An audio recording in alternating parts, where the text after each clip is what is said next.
ফি আমানিল্লাহ চ্যানেলের পক্ষ থেকে দর্শক শ্রোতা ভাইদেরকে সালাম। আসসালামু আলাইকুম। আলহামদুলিল্লাহ,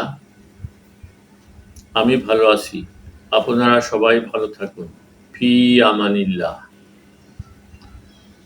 আল্লাহ এবং রাসূলের কোরআন এবং হাদিসের আলোকে ঈমানদার ভাইদের কাছে আমার আকুল আবেদন, আমরা সবাই আল্লাহর হুকুম মানব, নবীর তরিকায় চলব, দুনিয়ায়ও শান্তি, আখিরাতেও শান্তি। হাদিসে পাকে আছে, হুজুর সাল্লাল্লাহু আলাইহি সাল্লাম ইরশাদ ফরমাইয়াছেন যে আমি সর্বোত্তম অবস্থায় আল্লাহ তাআলার জিয়ারত লাভ করিয়াছি। আমার প্রতি ইরশাদ হইয়াছে যে, হে মুহাম্মদ, মালায়ে আলা অর্থাৎ ফেরেশতারা কোন বিষয় লইয়া পরস্পর মতভেদ করিতেছে? আমি আরজ করিলাম, আমার তো জানা নাই। তখন আল্লাহ পাক আপন কুদরতি হাত আমার বুকের উপর রাখিয়া দিলেন, যাহার শীতলতা আমার বুকের ভিতর পর্যন্ত অনুভব করিলাম। ইহার বরকতে সমগ্র সৃষ্টি জগৎ আমার সম্মুখে উদ্ভাসিত হইয়া গেল। আমাকে আবার প্রশ্ন করা হইল, এখন বলুন, ফেরেশতারা কোন বিষয়ে পরস্পর মতভেদ করিতেছে? আমি আরজ করিলাম, যেসব জিনিস মানুষের মর্যাদা বুলন্দ করে এবং যেসব জিনিস মানুষের গুনাহের কাফফারা হয়, আর জামাতে নামাজ পড়ার জন্য যে কদম ওঠে, উহার সব সম্পর্কে। শীতের সময় উত্তম রূপে ওযু করার ফজিলত এবং এক নামাজের পর পরবর্তী নামাজের অপেক্ষায় বসিয়া থাকার ফজিলত সম্পর্কে। যে ব্যক্তি এই সব জিনিসের ইহতিমাম করিবে, উত্তম হালতে জিন্দেগি কাটাইবে এবং উত্তম হালতে তাহার মৃত্যু হইবে। বিভিন্ন হাদিসে আসিয়াছে যে আল্লাহ তাআলা ইরশাদ ফরমাইয়াছেন, হে আদম সন্তান, তুমি দিনের শুরুতে আমার জন্য 4 রাকাত নামাজ পড়িয়া লও, তোমার সারা দিনের যাবতীয় কাজ আমি সমাধা করিয়া দিব। তামবিহুল গাফেলিন কিতাবে একটি হাদিস বর্ণিত আছে যে নামাজ আল্লাহর সন্তুষ্টির কারণ, ফেরেশতাদের প্রিয় বস্তু, আম্বিয়ায়ে কেরামের আদর্শ। ইহা দ্বারা মারিফাতের নূর পয়দা হয়, দোয়া কবুল হয়, রিজিকে বরকত হয়। ইহা ঈমানের মূল।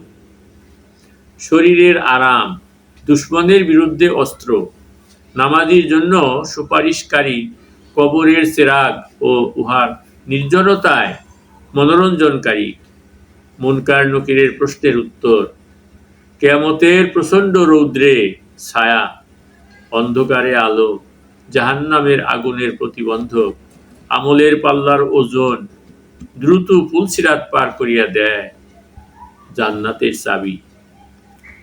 হাফেজ ইবনে হজর রহমতুল্লাহ মুনাব্বিহাত কিতাবে হযরত উসমান গনি রাদিয়াল্লাহু তাআলা আনহু হইতে নকল করিয়াছেন, যে ব্যক্তি পাবন্দী সহকারে সঠিক সময়ে নামাজের ইহতিমাম করে, আল্লাহ তাআলা 9টি পুরস্কারের দ্বারা তাহাকে সম্মানিত করে।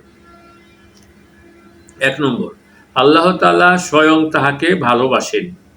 2, তাহাকে সুস্থতা দান করেন। 3, ফেরেশতাগণ তাহার হেফাজত করে। 4, তাহার ঘরে বরকত দান করে। 5, তাহার চেহারায় বুজুর্গদের নূর ফুটিয়া ওঠে। 6, তাহার দিল নরম করিয়া দেন। 7, পুলসিরাতের উপর দিয়া সে বিজলির মতো দ্রুত পার হইয়া যাইবে। 8, তাহাকে জাহান্নাম হইতে নাজাত দিয়া দেন। 9, জান্নাতে এমন লোকদের প্রতিবেশী হিসেবে সে স্থান পাইবে, যাহাদের সম্পর্কে কোরআনে এই সুসংবাদ আসিয়াছে, অর্থাৎ কিয়ামতের দিন না তাহাদের কোনো ভয়ভীতি থাকিবে আর না তাহাদের কোনো প্রকার চিন্তা থাকিবে। সূরা বাকারা আয়াত 62। হুজুর সাল্লাল্লাহু আলাইহি সাল্লাম ইরশাদ ফরমাইয়াছেন, নামাজ দ্বীনের খুঁটি এবং ইহার মধ্যে 10 প্রকার উপকারিতা রহিয়াছে। 1, নামাজ চেহারার উজ্জ্বলতা। 2, দিলের নূর। 3, শরীরের আরাম ও সুস্বাস্থ্যের কারণ। 4, কবরের সঙ্গী। 5, আল্লাহর রহমত নাজিলের উসিলা। 6 আসমানের চাবি। 7 নেকামলের পাল্লা ভারী হওয়ার বস্তু, উহা দ্বারা নেকামলের পাল্লা ভারী হইয়া যায়। 8 আল্লাহর সন্তুষ্টির কারণ। 9 বেহেশতের মূল্য। 10 দোজখের প্রতিবন্ধ। যে ব্যক্তি নামাজ কায়েম করিল সে দিনকে কায়েম রাখিল, আর যে নামাজ ত্যাগ করিল সে নিজের দিনকে ধ্বংস করিল। মুনাব্বিহাতে ইবনে হজর। আলহামদুলিল্লাহ।